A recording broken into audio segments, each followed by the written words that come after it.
New at 10, a West Valley family has a warning about a romance scam that targets the elderly, one that cost their loved one over $200,000. Soul News journalist Sean Rice is here with more on this scheme, and it was orchestrated by somebody who promised love and gold, and when you look at the facts, you think, how does somebody fall for this? Yet it happened. Right. Usually that sequence of events, love, then monetary for these romance scams. But for nearly a year, an 83-year-old Goodyear man believed he had companionship online by a woman who's right around a quarter of his age. But what started as a friendly Facebook message turned into what his grandson is now calling, his grandson, a devastating and sophisticated scam that he is pleading for Goodyear Police's help in solving.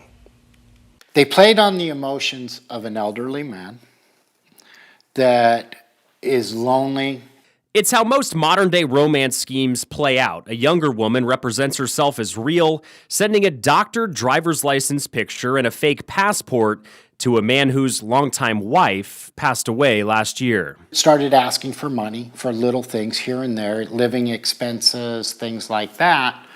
And that just grew to a very elaborate scheme later on down the road. From there, Patrick McCormick's 83-year-old stepfather was hooked, communicating with an Erica Wilson online, talking with her for months before a new promise revealed itself. Supposedly this Erica's parents had passed away, and they have 6 24-pound gold bars in a vault in Sweden or something. But they need to transfer ownership and certificates of authenticity. Emails claimed each gold bar had a value of $1.3 million, but getting them would cost him a pretty penny.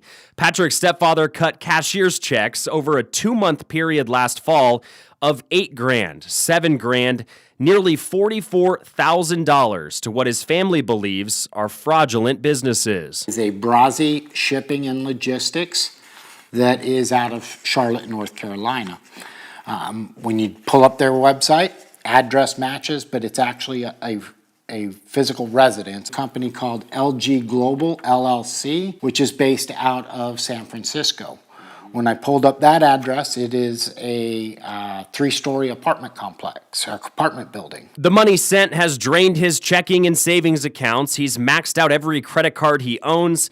He's even taken out additional loans on his Goodyear home to get fast cash and appease these scammers. His loved ones want to know why there weren't safeguards in place with his bank to detect that fraud was ongoing. We've got to do something to protect the elderly. There's no accountability to anybody else, and I get it's his money, and he can technically do what he wants with it, but if all of these people are seeing that, how come there can't be something in place that could help prevent the magnitude that this went to? Patrick has contacted Goodyear Police last week, reporting the fraud and the mountains of documentation in his possession, but neither an officer nor a detective has come by his home to investigate. The amount of taxes that my stepdad's paid over his lifetime living in the city of Goodyear deserves somebody to come out and at least talk to him about this, and let's get this reported, and let's get it investigated, and hopefully arrest some of these people.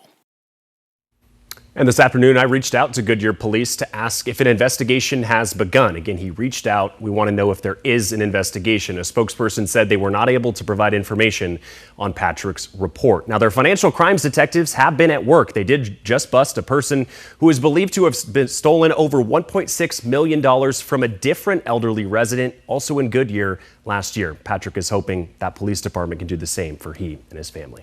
Back to you guys. That is infuriating. All right. It makes you angry. Yeah. It really does. And the money's just gone, right? He'll never see that money again. Correct. Yep. And his family knows that. That's terrible. All right, Sean, thanks.